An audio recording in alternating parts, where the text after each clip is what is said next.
शुक्रवार को नई दिल्ली में विदेश मंत्री डॉक्टर एस जयशंकर और अफगानिस्तान के विदेश मंत्री अमीर खान मुत्ताकी के बीच प्रतिनिधिमंडल स्तर की बातचीत हुई। एक अहम मुद्दा दोनों देशों के बीच राजनयिक संबंधों को पटरी पर लाना था, जो तालिबान के इस बार सत्ता में आने के बाद से बाधित हो गया था। विदेश मंत्री डॉक्टर एस जयशंकर ने काबुल स्थित भारतीय तकनीकी मिशन को दूतावास का दर्जा देने की घोषणा की। भारत अफगानिस्तान रिश्ते में यह अहम बदलाव है, जिसका मतलब है कि दोनों देशों के बीच राजनयिक संबंधों की बहाली हो गई है, जो तालिबान के शासन में आने के बाद से रुकी हुई थी।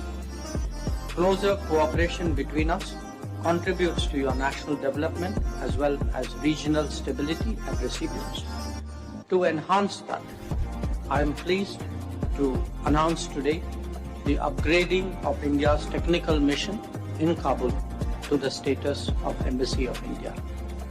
ऐतिहासिक रूप से अफगानिस्तान में भारत के रचनात्मक सहयोग को देखते हुए ही विदेश मंत्री मुत्ताकी की भारत यात्रा की शुरुआत हुई। बैठक में दोनों नेताओं ने स्वास्थ्य, शिक्षा, मानवीय सहायता और व्यापारिक संबंधों को आगे बढ़ाने पर जोर दिया। भारत ने अफगानिस्तान में 6 नए स्वास्थ्य प्रोजेक्ट की घोषणा की और 20 एम्बुलेंस भेंट की। इनमें 5 एम्बुलेंस भारत ने मुत्ताकी को तत्काल भेंट किया है। We have a shared interest in boosting trade and commerce. I'm glad to note the commencement of additional flights between Kabul and New Delhi. Our educational and capacity building programs have long nurtured the Afghan youth. We will expand avenues for Afghan students to pursue studies at Indian universities.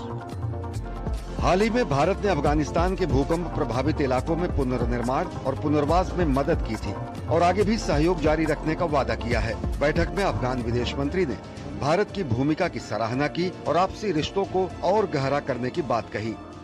The recent earthquake in Kunar, India was the first country to respond in humanitarian assistance. We would like to show appreciation. Afghanistan looks at India as a close friend.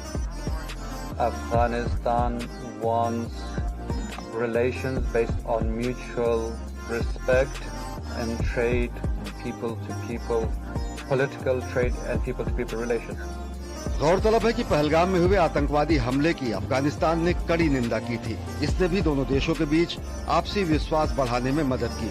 विदेश मंत्री doctor S Jaishankar और अफगानिस्तान के विदेश मंत्री मुत्ताकी ने आतंकवाद के खिलाफ साझा रणनीति अपनाने और क्षेत्रीय स्थिरता के लिए मिलकर काम करने की सहमति जताई। अफगानिस्तान के विदेश मंत्री अमीर खान मुत्ताकी की ये पहली भारत यात्रा है, जो संयुक्त राष्ट्र सुरक्षा परिषद की अनुमति के बाद हुई है। डॉक्टर एस जयशंकर और मुत्ताकी की मुलाकात ने भारत अफगान रिश्तों को नया आयाम दिया है। आशा है कि अब दोनों देश मानवीय सहायता, शिक्षा, व्यापार और